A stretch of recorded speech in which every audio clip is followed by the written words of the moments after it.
कोई भी कारण हो, कोई भी बात हो, चिढ़ो मत, गुस्सा मत करो, जोर से मत बोलो, मन शांत रखो, विचार करो, फिर निर्णय लो। आवाज़ से आवाज़ नहीं मिटती, बल्कि चुप्पी से मिटती है। तकलीफ सिर्फ आपको होगी, दुख भी आपको ही होगा। मन शांत रखोगे तो सुख भी आपको ही मिलेगा। कर्म वो फसल है जिसे इंसान को हर हाल में काटना ही पड़ता है।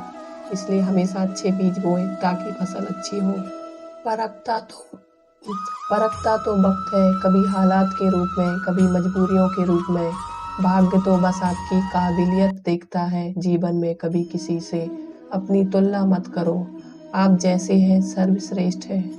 इतिहास कहता है कि कल सुख था, विज्ञान कहता है कि कल सुख होगा, लेकिन धर्म कहता है कि अगर मन सच्चा और दिल अच्छा है तो हर रोज सुख होगा। जो ज्ञानी होता है उसे समझाया जा सकता है, जो अज्ञानी होता है उसे भी समझाया जा सकता है, पर जो अभिमानी होता है उसे कोई नहीं समझा सकता, उसे सिर्फ वक्त समझाता है। जैसे उबलते पानी में कभी परछाई नहीं दिखती, ठीक उसी प्रकार परेशान मन से समाधान भी नहीं दिखते।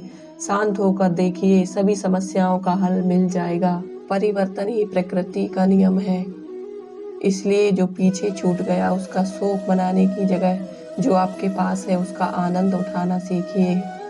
संबंधों को हाथ और आँखों जैसा होना चाहिए, ताकि जब हाथों को चोट पहुँचे तो आँखों को तकलीफ हो, और जब आँखों में आंसू आए तब हाथ उसे पहुँचने के लिए हमेशा तैयार रहे।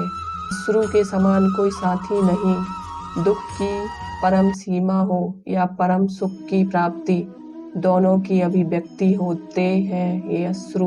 वह दिन मत दिखाना कान्हा कि हमें खुद पर गुरूर हो जाए, रखना अपने दिल में इस तरह कि जीवन सफल हो जाए। कोई हमारा बुरा करना चाहता है तो ये उसके कर्मों में लिखा जाएगा। हम क्यों किसी का बुरा सोचकर अपना कर्म वक्त दोनों खराब करें। दुनिया चाहे जितना जोर लगा ले मेरी किश्ती डुबोने को, मेरा कान्हा हर बार आएगा मेरी नैया पार लगाने को। अपने सबसे खास से धोखा खाने के बाद लोग चाह कर भी किसी पर संपूर्ण प्रतिशत भरोसा नहीं कर पाते, यही सत्य है। जब कभी भी आप किसी की मदद करने की स्थिति में हो तो उसकी मदद जरूर करें और खुश हो, क्योंकि भगवान आपके माध्यम से किसी की प्रार्थना का जवाब दे रहे होते हैं। मीठा बोलने वाला और सदा विनम्र रहने वाला मनुष्य हर हृदय को सरलता से जीत लेता है।